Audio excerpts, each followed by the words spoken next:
শুধুমাত্র গরুর গোশত খাওয়ার অপরাধে গোটা ভারত জুড়ে প্রতিদিন তুই যে মুসলমানের রক্ত দিয়ে হোলি খেলছিস, এভাবে তুই কোনদিন ইসলামের অগ্রযাত্রাকে রুখে দিতে পারবি না।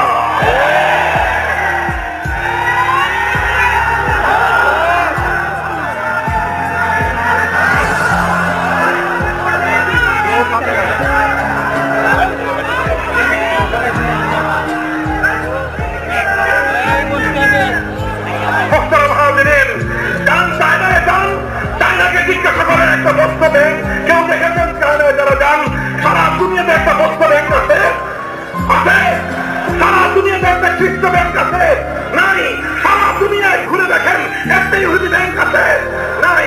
আর ইসলামী ব্যাংক শুধু বাংলাদেশ নয়, শুধু